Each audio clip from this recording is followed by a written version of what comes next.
Hey guys and girls, it's David with Beagles on Fire. Just thought I would make a video about what to expect and what you need to do when you buy a started dog from Beagles on Fire. It's been a real hot week here. It's July, toward the end of July right now, and haven't got to run the dogs in about 5 days, so I'm just itching to do something related to dogs other than just the chores. So this morning I thought I would do this video here. So what do you expect when you get a started dog from Beagles on Fire? What age are they typically? And what do you need to do? All right, age-wise, they'll usually be somewhere around 5 to 8 months old. Some take longer than others to get started. Every now and then you'll have one a little older than that was a little slower to get started. But they will all be started before they leave here. And you say, well, what do you mean by started? I have a lot of people that misunderstand what a started dog is from here because they've either got a started dog elsewhere, and there are some other people probably out there somewhere that sell some good started dogs, but I'm not one of those guys that calls a started dog something that chased a rabbit 15 feet and barked 3 times. Okay, I've got 8-week-old puppies that can do that the first time they see a rabbit sometimes. So what I'm talking about is dogs that have been started typically in the training pen and are now running in the wild. If you are interested in a started dog, you will see a started dog. If you come here to watch the dog, you will see it in the wild. We don't show dogs in the pen. I would run from somebody that wants to show you a dog in a training pen. Take them to the wild. Let's see what they can do, okay? They're not gonna be soloed, okay? I have had some people, oh, well, I wanna see that dog by itself at 5 to 8 months old. Okay, that's fine if you wanna see that, but I've never done that with the dog prior to you coming here. Some of y'all are expecting one extreme to the other. One extreme is, I don't want a started dog because I want something that'll run a rabbit ready to go right now. Okay, some of y'all come here and you say, well, started dog for that price ought to be able to be deer broke and ought to never make a mistake. Guys, these are 5 to 8 month old puppies. The truth is this, I'm not saying this out of pride or anything else, but a good majority of people have not seen a 5 to 6 month old puppy that will go out here and get in the thicket and hunt and stay in the races with some dogs that are 2 years old, 3 years old, whatever. They've not seen that, yet they come here, and even bigger majority have never trained one to do that, yet they come here and expect a dog that's just over the top. I try to under-promise and over-deliver in what I'm gonna say, because I don't try to build these dogs up bigger than they are, because that only leads to disappointment. So they do have a lot of room for improvement, okay? They're gonna get better and better. But guys, once you've got them started to running and hitting the briars and the thick stuff and going to other dogs and staying in the races, you have gone over the hump, so to speak, to where that dog's gonna get to what it needs to be. So age-wise, 5 to 8 months typically, okay? They'll be running in the wild. They'll be staying in the races. You might have one pop out every now and then or something, but I'm not selling you a dog that's gonna hang out at our feet. Have I ever had that happen where a dog stood on its head and, what I call stand on its head, it had been staying in the races and somebody come to look at it and it didn't do anything? Yes, I have. And I've told those people, don't buy that dog. I hate it when it happens, but I'm not gonna call you up or put one out there that I know is doing that and just say, yeah, I've got a started dog ready to go, and it hasn't ever shown me what I just said. So I want my dog staying in the races. I want them to respond to the shot collar and handle right, okay? And I'll get into that in just a minute. And I want them to stay in the races, handle right, and hunt, and I'm gonna load them at the tailgate. They've not been on a lead, so if you're one who wants to put yours on a lead, you will have to do that. So let's get into what you need to do. If you just bought a dog, started dog from Beagles on Fire, there's basically 3 to 4 things that you need to do. Number one, if you don't believe in using a shock collar, If you don't believe in that, if you think the dog ought to just automatically do everything under the sun without a tone, it ought to come to you automatically the first time you take it out, which is the next day after you buy the dog, do me a favor. Don't even consider coming to me to buy a dog. Because some guys come here and they're scared to death to use a shock collar, which is the most ridiculous thing I've ever heard of in my life.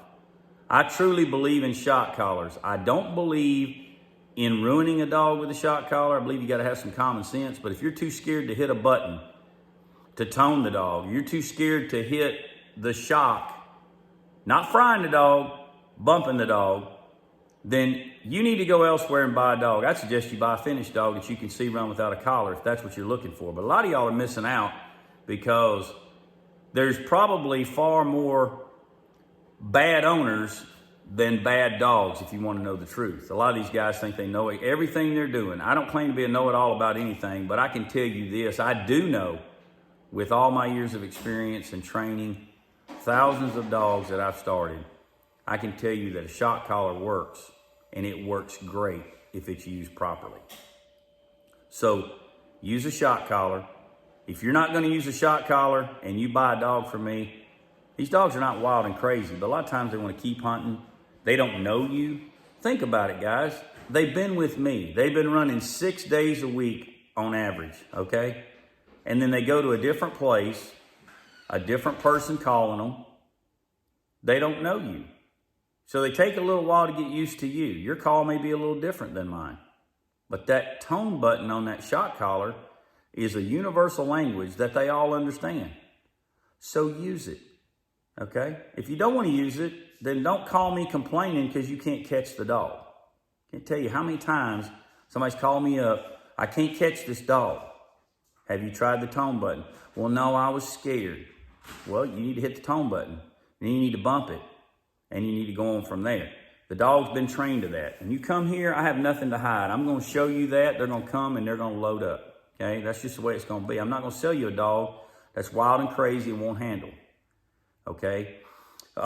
Second of all, you need to introduce it to the gun the right way.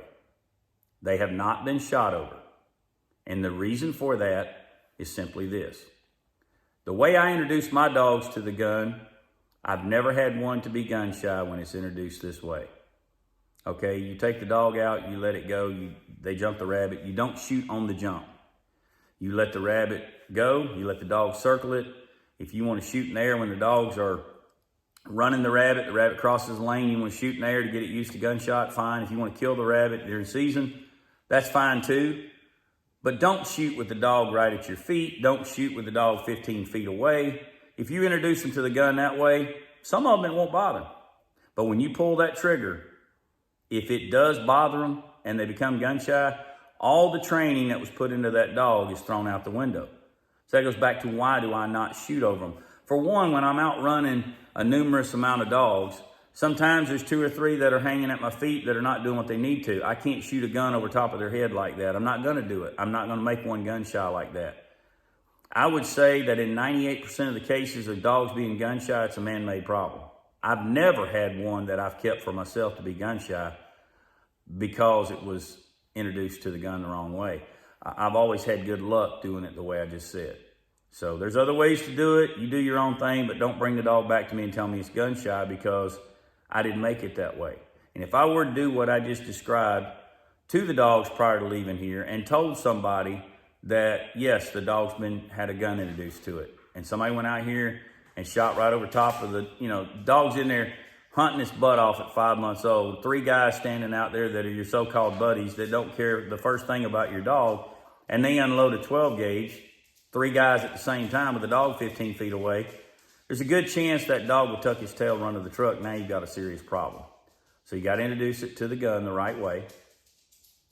The third thing you need to do is get the dog on some monthly heartworm treatment prevention, okay? I use ivermectin. I'm going to tell you exactly what I do, guys. I'm not trying to hide nothing. I use injectable ivermectin, and I mix it. I mix it with a liquid vitamin. You can get injectable ivermectin at Tractor Supply or a bunch of different places, and I mix it 1 part ivermectin with 4 parts liquid vitamin. That can be, there's a product called Be Strong at Revival online. There's a Red Cell you can get at Tractor Supply. So you do 1 part ivermectin mixed with 4 parts of the liquid vitamin. So if you wanted to mix up 50 cc's worth, you would mix up 10 cc's of ivermectin and 40 cc's of your liquid vitamin, Red Cell, whatever. Shake it up good. Give it to your dog at 1 cc per 20 pounds. That's not straight ivermectin now. That's when it's cut the way I just described it and mixed that way. And then I keep mine in the refrigerator. After that, it makes it last longer. Shake it up each time. I give it on the 1st of the month. Straight down the throat, no injection, just straight down the throat. And that'll take care of that. Takes care of other things too, but heartworm prevention is your main objective there. Now, if you're not mixing it, listen very closely. If you're going with straight ivermectin, do not give 1 cc per 20 pounds. It's actually 1/10 of a cc per 11 pounds if you are giving it straight.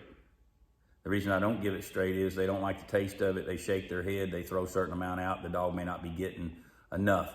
So I mix it 1 part ivermectin to 4 parts liquid vitamin. When you mix it that way and shake it up, you give it 1 cc per 20 pounds. Okay? That's what I use. It's cheaper than going to the vet and buying the expensive pills. Now, the vets won't guarantee you that. You can't get them to sign off most of the time on giving you what I just gave you. But everybody and their brother knows that that works. I'm not saying it's the only way, but that's what I use. Okay, so that's what I use. The next thing that's just as important as, and maybe more important than the other things I have mentioned. The reason you give ivermectin, back on that for 1 second, the reason you give ivermectin is, if you don't give ivermectin or some kind of heartworm prevention, and you just take your dogs out there, they can get heartworms. When they get heartworms, it makes them breathe weird, okay? They have a hard time breathing when they're running. They have a hard time, and what can happen is when part of the worm falls off and it goes in the bloodstream, it can clog it. They can have a heart attack and die. When you get one that's infected with heartworms and it's positive for heartworms, it's a long process. It's an expensive process at the vet, or they go with a cheaper version, which is treating it more with ivermectin. But you gotta wait. You can't let the dog run because of the stuff dying and breaking off in the bloodstream and clogging the artery and causing a heart attack. So it's just a long, drawn-out thing. So it's best to not allow that to happen. I'm told that dogs get it from mosquito bites, things like that. So I'm not a vet. I'm not an expert on telling you all the whens and wheres and whys on that. I just tell you that you need a heartworm prevention.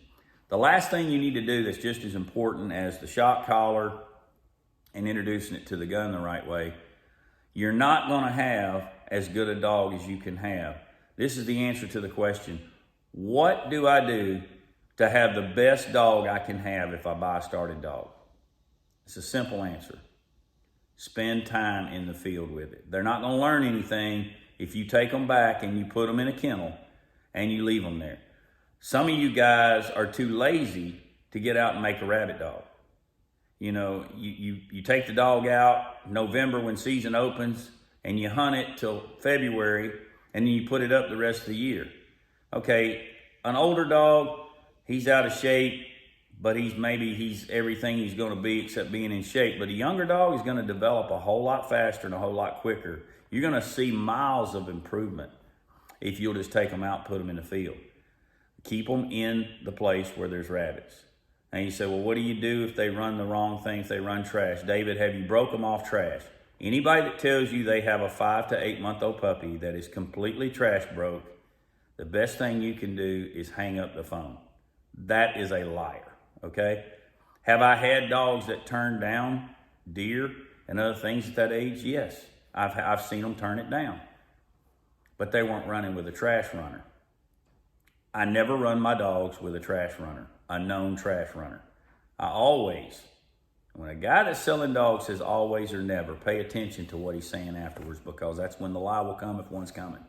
But I will tell you that I always, always, always run my dogs when I'm out here trying to get my young ones going in the wild. They're always run with 1 to 2 totally broke finished dogs that will tell on them if they run the wrong thing.